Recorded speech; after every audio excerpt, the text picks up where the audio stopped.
how John Cena and Dwayne Johnson put their egos aside to help pump WWE numbers amid the Netflix move.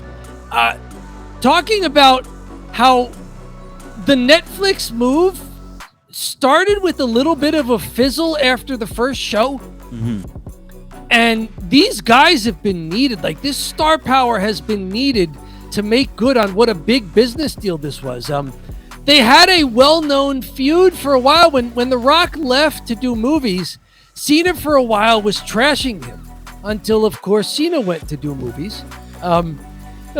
They've been in the Fast and Furious franchise where they've both played antagonists turned anti-heroes.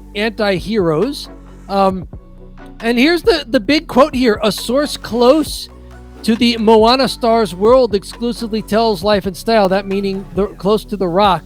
With WWE getting off to a somewhat wobbly start in its big money move to Netflix, this is an all-hands-on-deck moment for Dwayne, and it's also given him a chance to reassess some of these long-held relationships that cross over from the wrestling world to the movie business. John Cena being back as well and making this a big old run with WWE.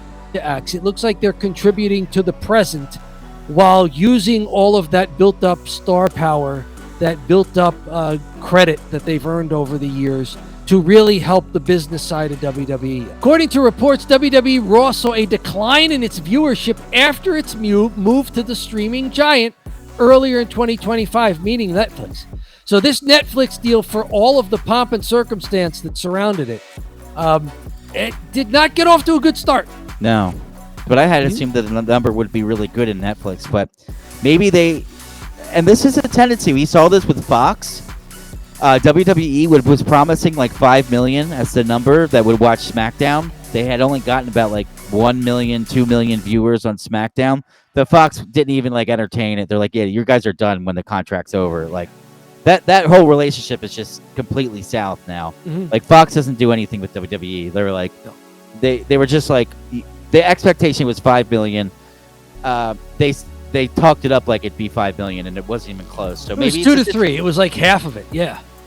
Maybe this is the situation with Netflix. The same thing where, you know, they just kind of BS the number a little bit, and it's not hitting that BS number that they maybe unrealistically promised. I mean, the organization needed to pull its big name talent together to make magic happen for audiences who wouldn't usually be invested in following wrestling. So John Cena and Dwayne Johnson, The Rock. If you're on Netflix, which is more of an entertainment platform than a sports platform, this is the first time they've had wrestling. It just makes sense, and it's probably very lucky that you've got two people you can pull into, especially the Raw side of things, who are known probably more outside of wrestling than they are in wrestling anymore. I got to bring this one up. The Fixer's got a banger here. That early appearance with Hulk Hogan did not help. What you gonna do, brother, when the crowd boos the crap out of you?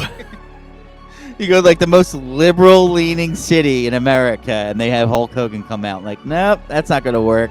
No, they're trying to hawk his beer again. At least no kids cried. Dwayne and John Cena feuded in the past, but wrestling still matters to both of them. And John is trying to be helpful at this pivotal moment for WWE and for Dwayne, who is calling a lot of creative shots for WWE as a member of its board of directors. Calling a lot of creative shots. I thought they were supposed to get away from that. With like the suits determining what the product is. It's like, no, you guys just stick to the investing.